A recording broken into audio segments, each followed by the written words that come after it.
Buenos días, mi nombre es Juan José Hurtado Calderón, estudiante de tercer año, cátedra C de Derecho en la Universidad Externado de Colombia. Y esta es mi respuesta a la pregunta asignada número 16 en el marco del examen semestral de la Cátedra de Negocio Jurídico dictada por el profesor Dr. Felipe Navia y el Dr. Juan David Gómez. En ese sentido, responderá a la pregunta ¿cuáles son las diferencias entre la promesa unilateral y la oferta?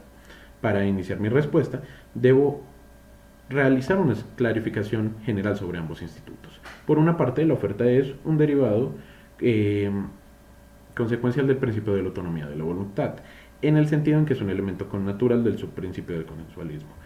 En el marco del surgimiento del negocio jurídico se debe entender el principio de la autonomía de la voluntad como el acoplo de dos o más voluntades iguales. Lo que pretende la oferta, que no es nada más que la proposición de celebrar un negocio jurídico, es abrir un ámbito, un espacio negocial para el acoplo de las voluntades. Como nota, se podría decir que en los términos del artículo 846 del Código de Comercio, la oferta en principio es irrevocable. Por otro lado tenemos la promesa, que la promesa o contrato de opción es un contrato preparatorio del negocio jurídico definitivo.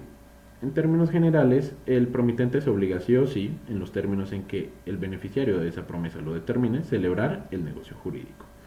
El beneficiario de esa oferta tiene la posibilidad de sí o no celebrar el negocio jurídico a su arbitrio, con las condiciones que ya están pactadas en esa promesa. Lo que pretende y lo que representa la promesa o el contrato de opción es definir cuál va a ser el negocio definitivo y asegurar las condiciones económicas de ese negocio definitivo.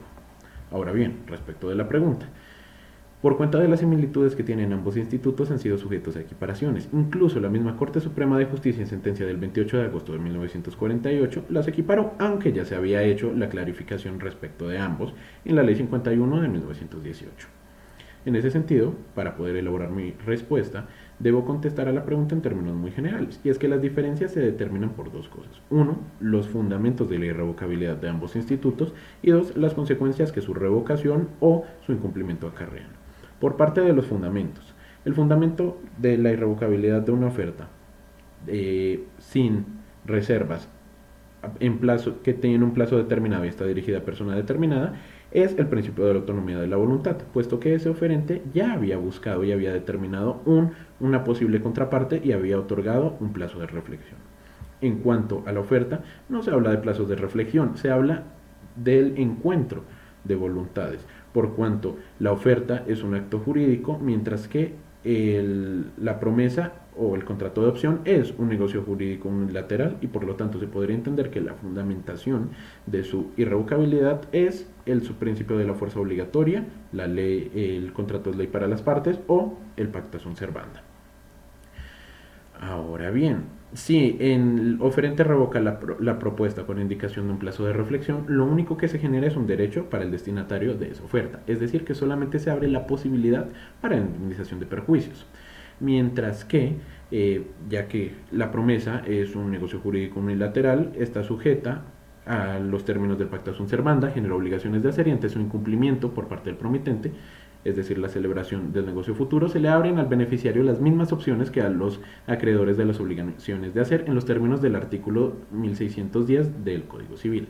Es decir, que si dentro del término legal posterior al incumplimiento se hace el requerimiento judicial, se puede pedir, además de la indemnización por la mora, cualquiera de las tres opciones. Se puede solicitar el cumplimiento del acto definitivo, que se autorice a él mismo a hacerlo, a ejecutar con un tercero a expensas del deudor, que es difícil en los términos de esta promesa, o buscar la indemnización de perjuicios resultantes de la infracción del contrato. Antes de concluir, vale la pena mencionar a efectos prácticos que en nuestro medio ambas figuras podrían ser fácilmente comparadas cuando se presenta la muerte del oferente o del proponente.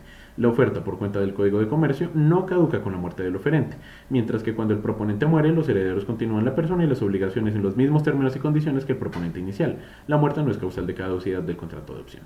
A todos los efectos, lo que en nuestro medio es una similitud, en Italia es una diferencia, por cuenta que, aunque los herederos del promitente, igual que en nuestro medio, sí continúan la personalidad de las obligaciones previamente contraídas, en Italia la muerte del oferente sí caduca la oferta. Esa ha sido mi respuesta. Muchísimas gracias por su atención.